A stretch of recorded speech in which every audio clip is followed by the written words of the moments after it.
Waar ik het meeste van heb bijgeleerd is... Het 3D tekenen. Het mooiste moment, vond ik, was toen we de stuurpositie heel nauwkeurig konden aansturen. met leerlingen samenwerken is leuk omdat Het anders is dan alle andere vakken op school. STEM is gewoon de max, omdat Omdat we later veel mogelijkheden hebben met deze richting. Vorig jaar de leerlingen van zesde die hebben ook meegedaan aan de LSA. En dus ze hebben eigenlijk een waterpeilsensor gemaakt. Het probleem was eigenlijk, de stuur die staat bij vijvers. Hè. De water moet soms naar ergens toe, moet bijgevuld worden of water moet juist stoppen met bijvullen. Dus die probleem is dan, iemand moest naar het bos toe, moest die ding zoeken, moest ook een stukje wandelen. Dat is niet energiebesparend. Dus daarom willen we die stuur eigenlijk automatisch laten werken.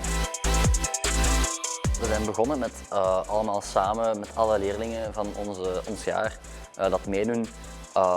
Brainstormen over hoe dat we de stuur kunnen aansturen om hem naar boven en naar beneden te laten gaan. Dat was ons eerste prototype, dit is ons tweede prototype.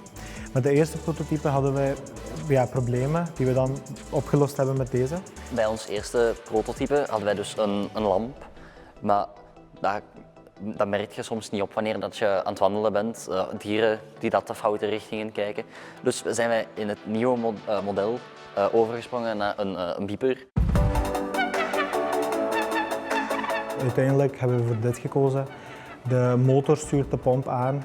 De hydraulische pomp is zo gemaakt, dus we hebben geen reservoir nodig, we hebben geen grote stukken nodig.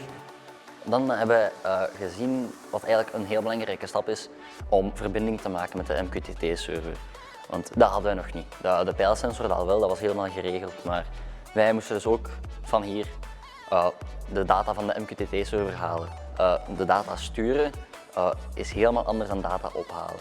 Dus dat was ook weer een hele uitdaging om te zien hoe dat allemaal ineen ging. De stuur werkt, het is stabiel, het werkt volledig automatisch. Er zijn nog altijd veel verbeteringen mogelijk, maar als een prototype is het wel volledig af. met leerlingen samenwerken is leuk omdat Ja, leerlingen hebben toch wel een andere visie soms op de kijk van zaken en dat maakt het wel boeiend om eens misschien niet altijd logische factoren aan bod te brengen, maar brengt toch wel andere ideeën. Bij ons op werk op de watering Groenbroek zijn we daar wel erg intensief mee bezig op dit moment.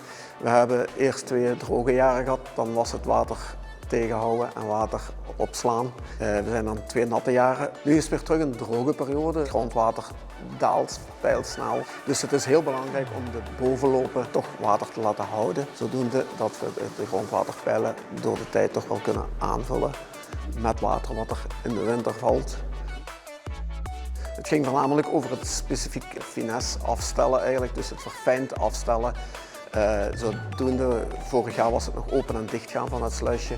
Ik had toen gezegd dat het eigenlijk millimeterwerk was en ik moet zeggen dat ze daar wel erg in geslaagd zijn, wat ik net gezien heb.